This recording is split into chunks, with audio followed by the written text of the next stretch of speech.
Breaking Bad is a show full of liars, killers, dealers, and people who've done the unthinkable, and somehow we still love them. Walt poisoned a child. Jesse helped dissolve bodies. Mike murdered people in cold blood, and yet fans root for them, quote them, even defend them. But then there are the other characters, the ones that fans collectively despise. So we made a list. These are the top 10 most hated characters in Breaking Bad. Skyler White might be the most divisive character in Breaking Bad. Some fans were ready to throw hands anytime she was on screen. And sure, she said one of the coldest lines in the whole series. Walter, wait for what? What are you waiting for? Skyler, for the cancer to come back. Brutal. But let's not act like she wasn't trapped in a horror show that just kept escalating. From the start, Skyler is written as risk-averse. Some call her controlling, but she's reacting to a husband who disappears, lies, gaslights her, and builds a criminal empire behind her back, all while insisting it's for the family. Even her most hated moment, cheating on Walt with Ted Beneke, isn't as black and white as it seems. She'd already found out about Walt's secret life and was actively trying to leave him,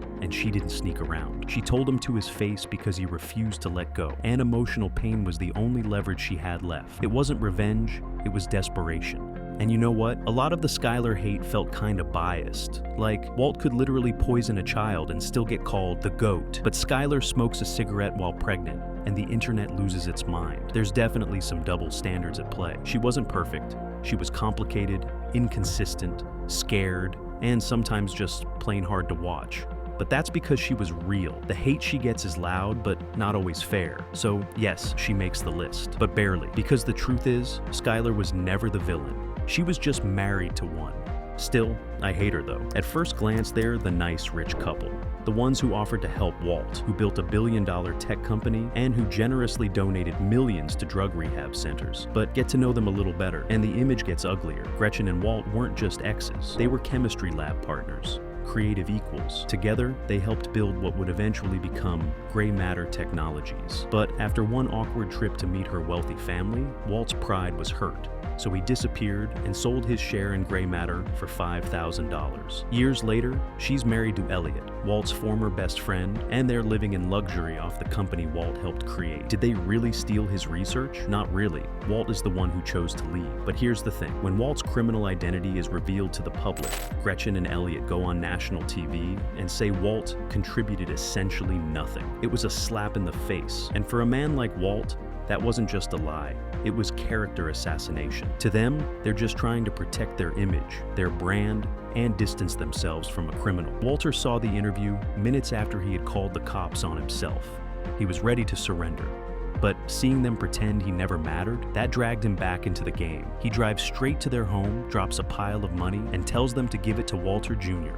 on his 18th birthday in 10 months. Walt finishes his visit by threatening the couple, saying that he hired 2 assassins to keep tabs and kill them if the money doesn't get to his son. Then he walks out and he leaves them with a lifetime of fear. So yeah, Gretchen and Elliot never cooked meth or killed anyone, but they tried to rewrite Walt out of his own story to save face. And when he showed up at their house with a terrifying threat, you can't say they didn't have it coming. Lydia is one of those Breaking Bad characters who just rubs fans the wrong way. She's not a killer, she doesn't hold a gun, she barely even raises her voice, but she's responsible for so much death and always manages to act like it's not her fault. At first glance, she's just a stressed out single mom in high heels, working a high-level corporate job. But behind those panic attacks and stevia-sweetened tea orders, Lydia is quietly one of the most dangerous people in the whole show. Fans hated her for a bunch of reasons, and honestly, all are valid. First, she's a coward. She wants to be in the drug game, rake in the profits, and run international distribution deals, but without ever getting her hands dirty. Every time she's in danger, she freaks out, cries, begs, but then the moment she's safe again, she's back to plotting murders and trying to climb higher. She ordered the killing of 11 people just to keep her name clean. She lied, manipulated, and teamed up with literal neo-Nazis because they made her feel safe. And let's not forget how paranoid she is. She always talks like she might be the real victim, always thinks she's next on someone's hit list, and maybe that's why her final moment hits so hard. She calls Todd, thinking they've killed Walt, and instead, it's Walt on the other end of the phone telling her she's already been poisoned. In the end, Lydia got what she spent the entire series trying to avoid: death, and the best part is that she didn't even see it coming. She wasn't the scariest villain in Breaking Bad, but she was one of the most quietly hated. And when Walt took her out with her precious stevia, It was really satisfying for an annoying character. Jack isn't the smartest villain in Breaking Bad. He's not strategic like Gus or manipulative like Walt, but I have never seen anyone who likes this white supremacist a-hole, because Jack isn't a dramatic evil. He's casually evil. He kills people without flinching. He executes our beloved Hank Schrader like it's nothing, even after Walt begs for Hank's life. He takes nearly all of Walt's money and throws him a single barrel like he's doing him a favor. Then, as an insult on top of injury, makes Walter say, "We're square." But that's not even the worst part. Jack kidnaps Jesse, tortures him, chains him like an animal, and forces him to cook meth. Then, to make sure Jesse stays in line, Jack has Andrea, Jesse's innocent ex, shot in the back of the head right outside her house. And he threatens Jesse that he'll do the same to her son, Brock. He's cruel, he's racist, he's greedy. He hides behind family values, but treats human life like garbage. He's the kind of evil that's impossible to reason with. And when Walt finally kills him, it feels like one of Walter's best kills. Jack didn't have some complicated dilemma that forced him into doing what he does, at least not shown on screen. To us, he was just a monster in plain sight. And in the end, when he was shot in the face by Walter, fans didn't flinch, just like he never did. Kenny isn't a major villain in Breaking Bad, but he's one of those characters who leaves a nasty taste every time he shows up. He's Jack Welker's right-hand man, which already tells you everything you need to know. But Kenny doesn't just follow orders, he enjoys them. He laughs when Jesse is tortured. He fast-forwards through Jesse's confession tape, just to get to the part where Todd is blamed for killing a kid. He jokes about children wearing helmets, saying it makes him want to smack the shit out of them for their own good. He's the kind of guy who kicks back on a massage chair, tells jokes while people are being abused. He helps execute 10 coordinated prison murders, including burning a man alive in his cell. He helps murder Hank Schrader in the desert, then celebrates finding Walt's money like it's a birthday party. He's present for Jesse's capture, Andrea's execution, and every major atrocity Jack's gang commits. Pretty hateable if you ask me. Ted is a frustrating man. He truly manages to mess up everything he touches. At first, he just seems like Skyler's boring ex-boss, a sad divorcee, clinging to an old office crush and trying to keep his dead father's company alive. When his business starts tanking, he commits major tax fraud. And when the IRS comes knocking, he doesn't take responsibility. He just expects Skyler to clean up his mess. And she does. She lies to the feds. She secretly gives him over $600,000 to bail him out. And what does Ted do? He buys a Mercedes. Instead of paying the IRS and walking away clean, Ted decides to reopen his failing business and pretend everything's fine, like the money was some magical restart button. Then, when Skyler tells him that she's the source of the money and begs him to do the right thing, he plays dumb, tries to return the money, but then tries to blackmail her for even more. So Saul Goodman sends his guys over to Ted's house to scare him straight, but he can't even do that, right?